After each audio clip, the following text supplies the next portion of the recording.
Chinese spy balloon. This whole thing actually gets worse the more I think about it, Brian. We let one cross from the Pacific to the Atlantic. We only shot it down because the Biden administration clearly got so embarrassed they had to shoot it down. Now we're blasting everything that moves out of the sky, and we don't even know what those things are. Do I have that about right? Yeah, it's called unsteady leadership, right? So look, a number of weeks ago when we were first spotting this thing leave China, which we now know to be true, there was an assessment made probably by the military and intelligence communities to say, hey, we don't know a lot about these balloons in this program. Let's let this one float a while and see what we can collect. Now, doing that, we're going to give up something, right?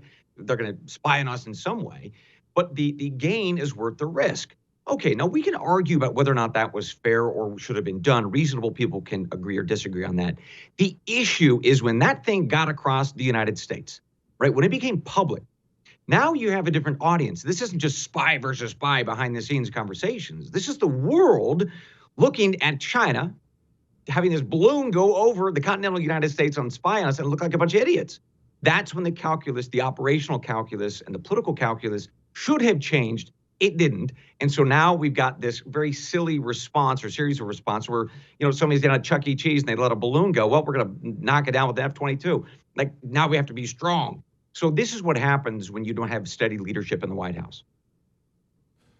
Brian, now, I don't know that you're the expert on this, but you certainly know a lot more than me, so I'm going to ask the question anyway. The Chinese, a spy balloon, 60,000 feet is obviously very high, but help me understand something. They have satellites in space anyway, the same way we do. They have spy satellites in space the same way we do. What does a balloon flying at 60,000 feet give you that a satellite flying higher doesn't?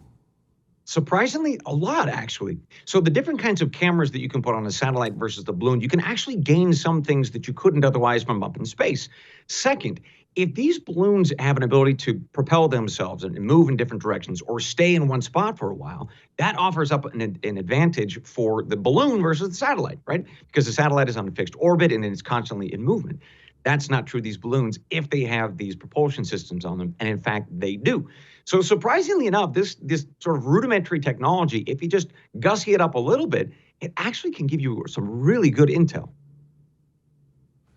You think Joe Biden might be compromised by China. Why? Yeah, my goodness. I mean, where do we start? Look, recently, after this whole spy balloon saga, he said, look, I don't think that this was a major escalation. I don't think this was a major problem for the United States in terms of our national security. That was literally 2 days after Congress said 419-0 that, yeah, it was. So why is it that Joe Biden continues to downplay the concerns and the problems of the Chinese? He's done it for many years now, right? During the campaign in 2019, he said they're not bad folks. And then, of course, you know the Hunter Biden laptop and all of those scandals associated with it.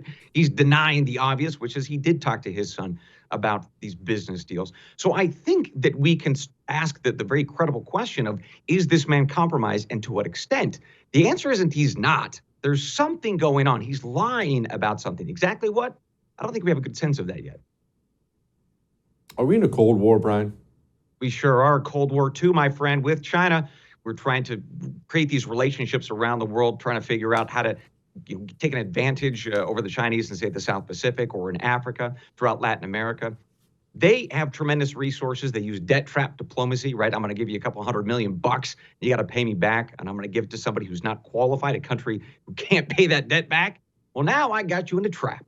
We've seen that in places like Sri Lanka and elsewhere. So that is part of this debt trap diplomacy, this Cold War II. But some good news on the Pacific front, actually. The Philippines, Japan, some places like Palau and the Micronesia, they're all coming on board with the United States, signing these memorandums of understanding so that we can base our troops there. So some good things happening in the Pacific for the United States.